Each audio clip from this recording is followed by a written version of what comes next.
I didn't know about the video. I'm verklempt. Amazing. So we're going to bring it back to kind of your upbringing. We understand you were born in Arkansas, and then your childhood mainly resided in Massachusetts. So what was your family life kind of like in Massachusetts then? Yeah, well, I'm happy to tell you about it. First of all, I have to tell you, I was very interested in hearing Dr. Levine's story. I started my day with a cup of coffee. I've now got a matcha latte, and next week I think I better go to his office. Yeah. I went from brown to green. But no, I grew up in Massachusetts primarily. I moved from upstate New York when I was a freshman in high school. And I was there, I went straight from high school to UMass Amherst, and from Amherst then I went to college out in California, Cal State Long Beach, for my master's. What was social work? Amazing. Nothing to do with pita chips. What was the vision? I know we go into school, we're not exactly sure sometimes, especially freshman year. What was the vision that Stacy Madison wanted to do with the degree following school when you're during those years? Yeah. So I was a clinical social worker for a while, and when I was making like $22,000 a year after 6 years of school, I was working with pregnant, homeless, drug-addicted women in D.C., and then, and I loved the job. It was a group home, and then realized that I just couldn't support myself and live on that kind of an income. So I went again back to get my clinical license, went into private practice, and so I was able to build the insurance companies. Then I started making a better living, but I was very isolated. Yeah. You know, I'd go to the office, unlock the office, see my patients, and then leave. I also lost a little bit of empathy because going from from one population to marriage and family counseling, and it took me a little while to be empathetic again because I was kind of like, well, do you really know what problems are after you've seen this other group of people that you've worked with? So, Certainly. So that's how I ended up in clinical social work. And there's got to be a big jump there somewhere, right? Yeah, certainly. Is that what you're looking for? I mean, that story, the Stacy story is so incredible. So you're starting $22,000 a year. You're working in social work. I'm curious, so if you don't know, Stacy has this story, Stacy's Delights. There's this introduction, starting the food cart. Is this during your years in social work as like a side hobby? What does this look like here? No, not at all. So I ended up moving to Hawaii, and because that's where I had started dating Mark, and he was out there doing his clinicals at the VA hospital. I had always cocktailed or waitressed all through college to kind of support myself. So so I ended up going out there and just getting a job as an assistant manager at a restaurant. And so I always migrated back to food. Yeah. And I got a job as an assistant manager, and from there, the owners of the company were opening up this surf theme restaurant, and they said, if you they kind of said, well, if you do well, and if you can get this open for us. And so now I'm out in Hawaii. I'm working like 80 hours a week, and they promised, we had every radio station there. We're hanging surfboards on the walls. We're hanging, and they promised me this bonus for getting it open. There were 5 of us that came on board to do it, and then I'm like, after the opening, I'm like, when are we having our meeting? When are we getting our bonuses? When are we da-da? And I finally got the meeting with the general manager, and he said he met with the owners, and they were going to have to let me go. And I had never lost a job before. I was completely devastated I put my heart and my soul and everything into this, and I just couldn't believe that really I got canned. I mean, they fired me. And I called up my aunt who lived back in New York, and she was in the restaurant business, and I remember her saying to me, she's like, what's wrong with you? She's like, this is the restaurant business. They overhire to get it open, and then the other people go. She's like, how can you be so stupid? I'm like, she's like, why didn't you, everything, why didn't you expect that? And I was like, because I believed in him, and because but sitting here now and years later, if you take a look at that kind of an experience and you look back, it's like at this point, I am very grateful because I learned so much about a startup operation, about how to, what to do, about how to be a great leader, and what not to do. Yeah. What not to do. Like, if they would have just said to me, oh, well, it's going to be an 8-month gig, and this is kind of where we're at with it, then I would have been like, oh, that works perfect. I could live a year in Hawaii. I could go back home. But, so that kind of thing. I learned a lot about hiring and what motivates people. And, so wow. All in all, and I also learned if I could work that hard and make so much money for somebody else, then I can do it for myself. Certainly. Such a shaping point in your career. I love the introduction to Stacy's Delights. This is a true entrepreneurship story. You're actually at a food cart on the streets selling sandwiches. So what introduces this? You had the food background. So after I got fired, right, we started cooking in my apartment in Hawaii, and there were all these high rises. I was like, okay, well, this is condo cuisine, right? Yeah. So we figured, well, we can just cook in our apartment and supply it for the whole building. And it worked great for a little while, and then we got closed down because it wasn't a commercial kitchen. Yeah. And it was at the time where people could just fax us their orders. Yeah. But so from there, I was like, okay, well, if I wanted to go back east and didn't have the money to open a restaurant, so that's where it started with buying the food cart. Yeah. So bought the food cart, and after being on the West Coast and in Hawaii and California, you're like there's so much access to good, healthy food, and go back to the Northeast, and you're lucky if you could get a Caesar salad or a Greek salad. That's all they had, Caesar and Greek. Yeah. Well, so we've kind of brought. I'm still really into making good salads. Yeah. But yeah. So that's why we bought the food cart instead of buying, because we didn't have the money to open a restaurant. What was the psychology behind the location you chose? So I know there might be legalities behind that. You're in Boston with the food cart. What did that look like, the technique for it? So really, we were looking around at different areas. Do we want to be out by Fenway or by we needed to be near people. And really, we wanted to be as close as we could to the downtown financial district. So when you're selling these sandwiches, where would you end up sourcing your ingredients? You mentioned these options weren't really provided in the location you were in. So right. where were ingredients sourced then? So we did all of our prep. My sister had a catering business in downtown Boston, so we did all of our preparation there. And we bought the pita bread, and you can run out of sprouts, you can run out of tomatoes, you can run out of really anything. But if you run out of bread, you really can't make your roll-up sandwiches.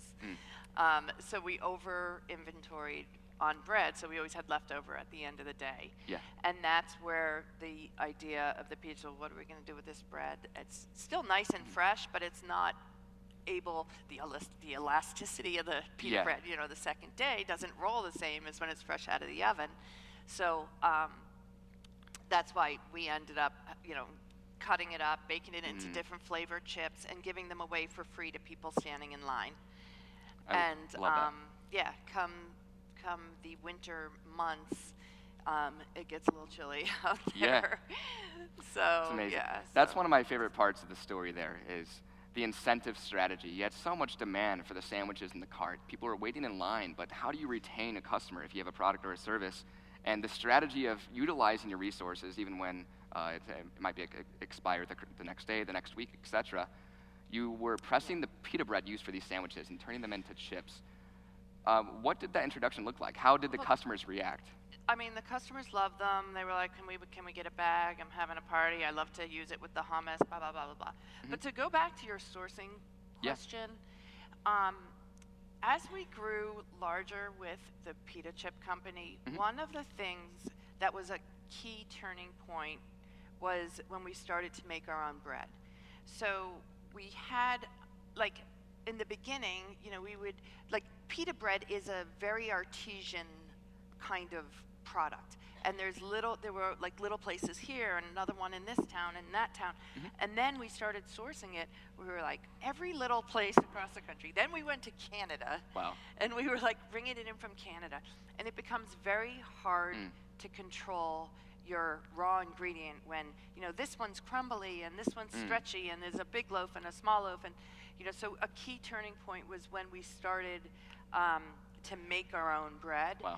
Then we could control what exactly is it in manufacturing the best pita chip and how are we going to make it the best product out there. When it was very hard when you had somebody else that was making your main ingredient. Certainly. So the introduction of making your own pita bread then, what did this look like in the logistic process of production? Did this slow the system down? Was this prepped prior to selling the next day? What did that look like preparing? Well, it was a lot of trial and error. There are so many variables. Yeah. Because now we're taking this artesian method and we're trying to mass produce it. Yeah. Right? So it's like, how are we going to make this and make the, you know, the volume? And honestly, we became the largest pita bread manufacturer in the country, if not in the world. Yeah. We were making, I mean, we had 300 people back there. Wow. That were, you know, we were, you know, that were just part of the factory and of making your own bread. And a lot of what we learned was from the people who have done this for such a long time. And, you know, and from the, well, you know, suggestions that came from, you know, well, the way the bread cuts when it's an hour versus 6 hours or versus, you know, all those kinds of things. And, you know, even cutting it into a square of a chip, there was nothing that cut a piece of pita bread. Yeah. You know, our arms were like Mark's arm. Yeah. Like bicep like this. Because he's like, we're going through knives and he's cutting. Wow. So we had to figure out even how to cut the bread, which, should I tell how you cut the bread? Yeah, please. Okay. Please, yeah. So to cut the bread, we were touring Cape Cod potato chips, and they had this machine that was that they had bought because it was it cut the potatoes well. But what it was an old Campbell's soup machine. It was from 1964, the year we were born, the year I was born, right? And it used to be used for Campbell's soup to cut those tiny little carrots into little squares. And so what the gentleman we were working with, that, you know, he worked out in the factory, he was super, just a smart guy. And he respaced the blades of the machine. So instead of cutting the tiny little square, he took some out so that it was bigger. So it was a lot of innovation. And I know Dr. Levine talked about that innovation. Well, you know, I mean, that's kind of our innovation, was we went from cutting a little carrot to cutting a chip. Wow. And I remember feeding the bread into this machine, and it goes zzz, zzz, zzz, like this, and all of us standing around one of those big blue buckets at the other end looking over it to see if it's coming up. And we were like, oh my God, it's a chip. and yeah, that's how and so by just kind of, you know, think of Dr. Seuss or whatever, by just, you know, doing one piece of the manufacturing process at a time, we eventually figured out how to do it. Wow. How to keep the quality, and that's really the most important part. Yeah. I Amazing. mean, who's had the chips? All right, good. Amazing. So yeah, keeping the quality there. Another piece of this is the packaging and the branding behind Stacy's. Yes. What did the development of the packaging? I know there were some complications as well, if you don't mind sharing. Storing the pita chips and then delivering those as well. Yeah, it was a big learning curve. Yeah. So with the packaging, our first initial package, we had like a coffee bag, and we'd peel and stick labels on it. You need 5 labels on every bag, right? You needed the brand, you needed the UPC code, you needed the flavor, you needed another one. We folded it down and closed it. So it was kind of a lot. So then we went to a printed bag, and we had those coffee bags printed. Yeah. And we always wanted a window because people did not know what a pita chip was. Yeah. So we were like, well, you have to see it. So we got a bag with a window. We started packing the bag with the window, and when we shipped them out, what we realized was that the composition of the window, well, we would start getting calls from the retailer that said, they pulled a bag out and the chips ended up falling out the front window because the window wasn't thick enough. Yeah. And then we were like, oh my God, well, we have to get out of this bag because now, half of the chips are falling out the front window. So that's when we bought our first packaging machine, which had its own things, so we were bagging it in like a regular chip bag, and we learned things like, selling to the airlines, going over the mountains, they blow up, and we had a truckload of chips. Boom, boom, boom. Oh my goodness. And then we realized, okay, well, we need to adjust the inflation before you go over the mountains, or the truck has to drive the southern route all the way across the country, and wow. little things like that. You figure it out. So from a founder POV, going to when Stacy's was just a startup, you're trying to do retail expansion. What does that pitching process look like for the food and beverage industry? Yeah. Well, it's like, one of our first stores, we initially started with the gourmet food stores. The bag of chips was like $6 at the time. It was really like a high-end gourmet product. And it wasn't until we figured out how to get that price down that we could get the price down to the consumer, our cost.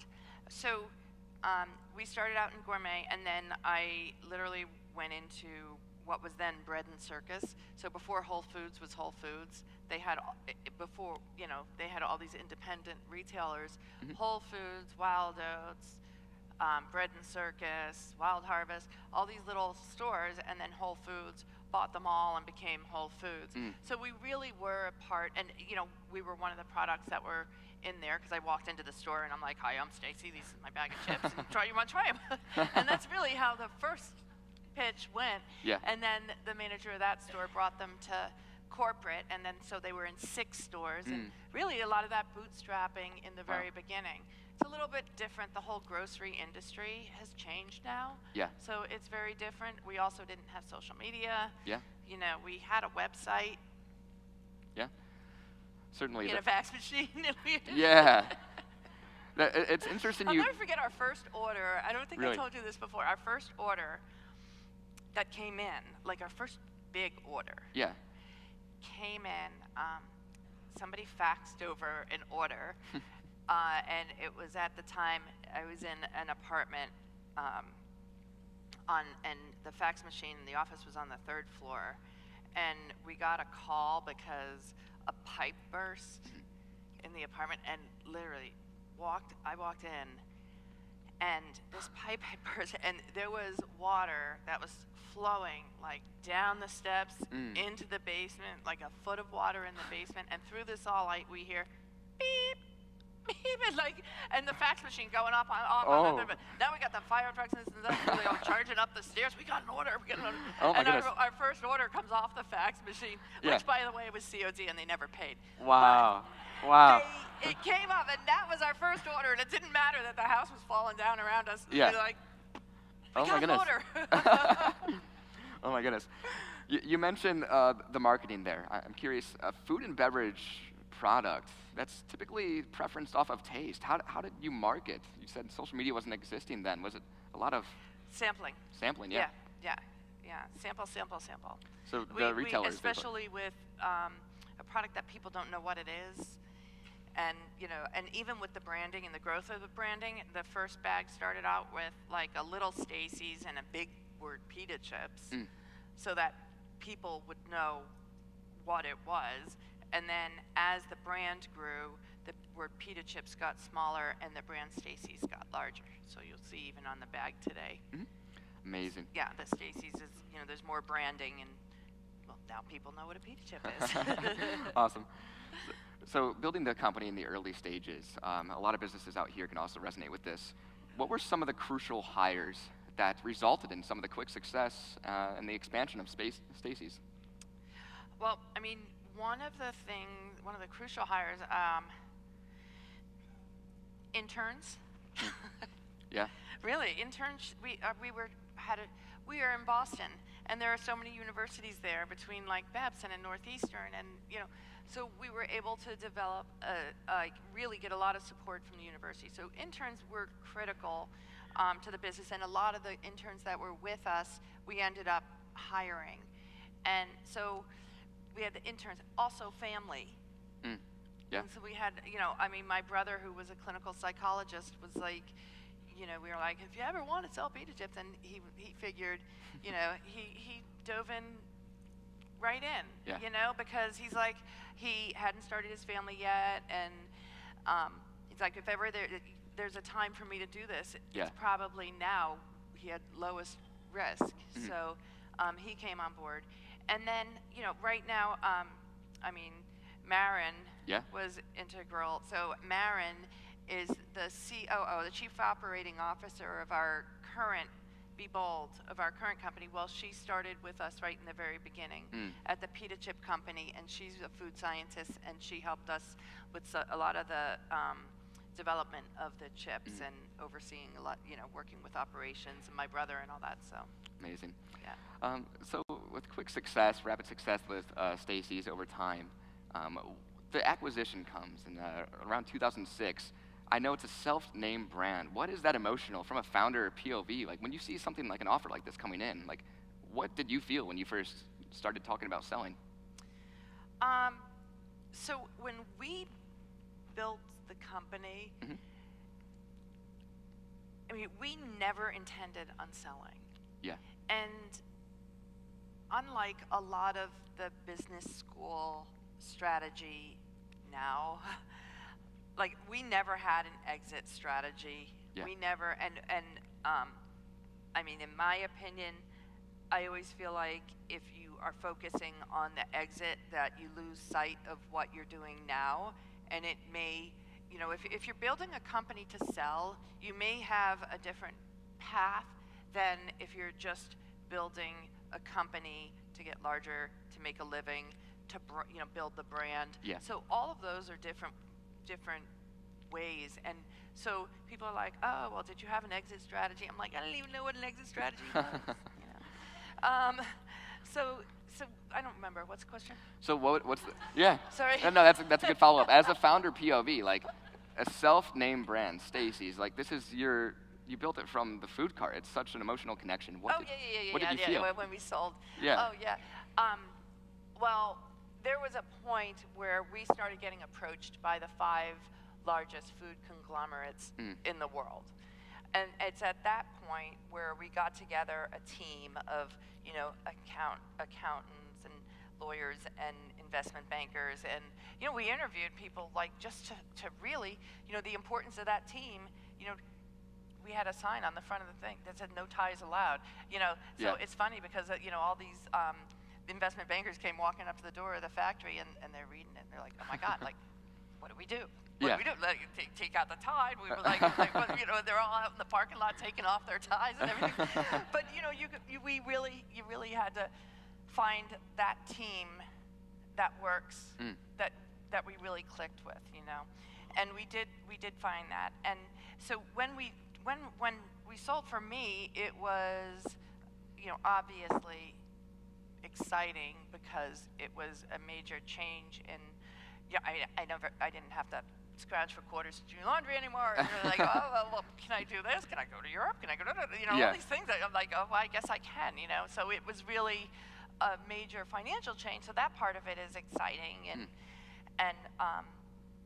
but there was also a sense of like, what do I do now? This is all I have done. Yeah. I don't know anything else. I'm completely lost. I was contracted for 20 days a year to stay on, and I came into the pita chip factory every single day. Wow. And because I didn't know anything else, and eventually, as the new team rolled in, and customers would call me like, oh, this didn't come. Oh, they, this is happening, that's happening, and then I kind of felt like, I didn't have the same decision making Yeah. that I did because there was a new CEO there, and then all of the team that used to report to me is reporting to somebody else, and then like kind of felt like I'm kind of in the way.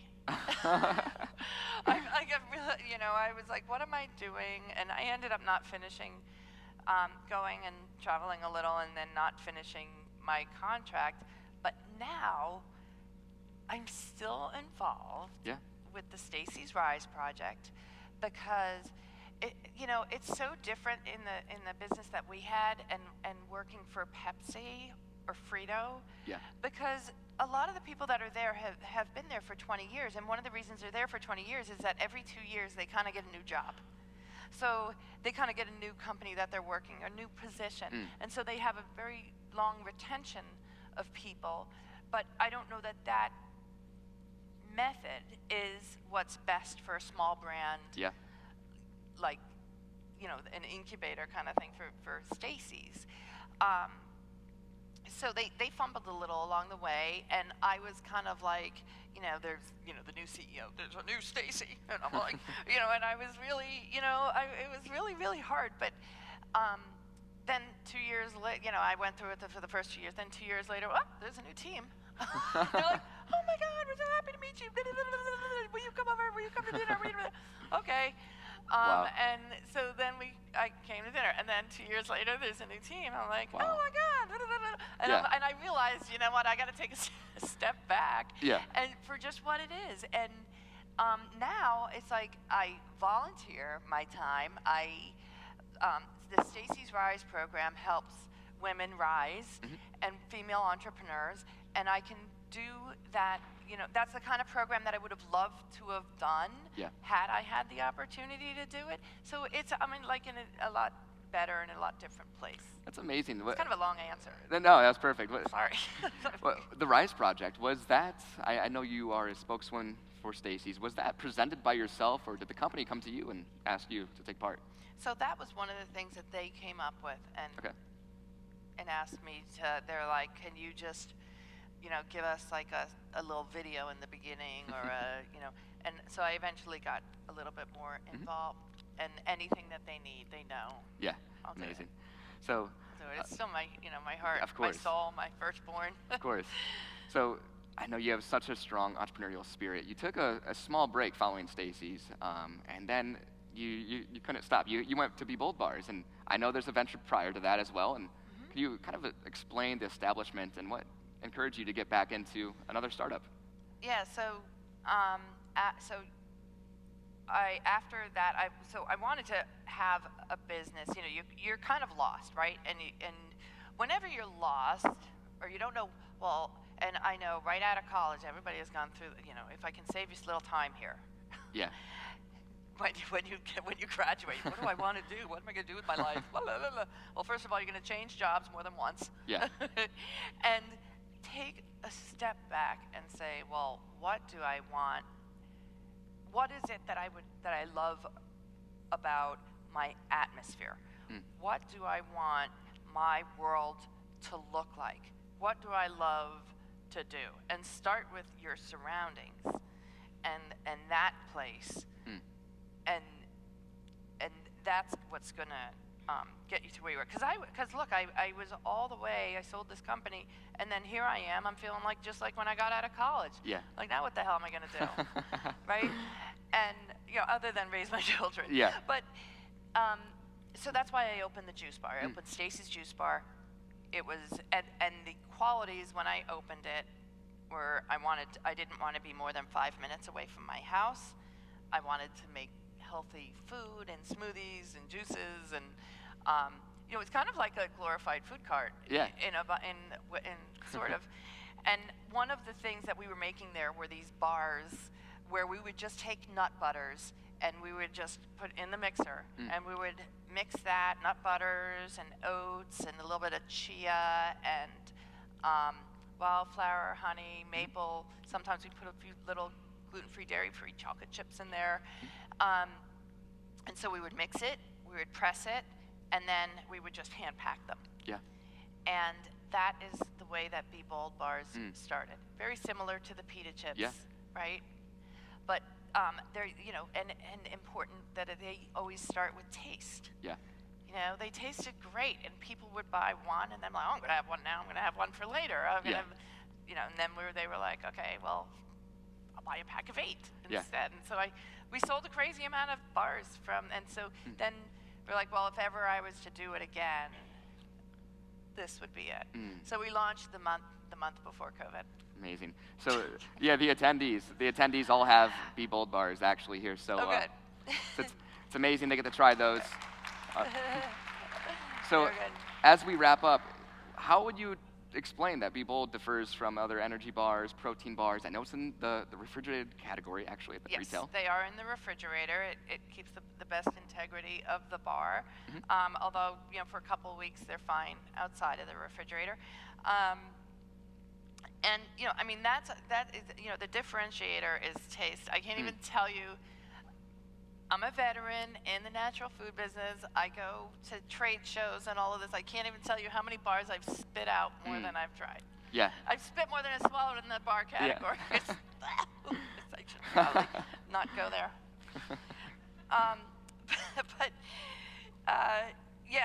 So taste is really what's most important, and then keeping the product the same. And that's the hardest part. It's like, you're making them in the juice bar, and then, okay, well, how are we going to produce enough to make a pallet worth, or to make it, and so that's where, we have Maren, who was the one, where she makes, she understands co-packing and making all those kinds of deals and keeping the product the same, and so. Amazing. And she gets my crazy stuff, because I'm like, no, you can't put the honey in before the maple or blah, blah, blah, these crazy things. I'm like, I've been doing them in my mixer for a long time. And then when they do it on a larger scale and they're like, putting, we'll put this in and we'll put that in, I'm like, it's not the same. Amazing. Well, Stacy, thank you so much. I'm so inspired by your story. Again, a short intermission and then our final speaker. Thanks for having me. Thank you, Stacy.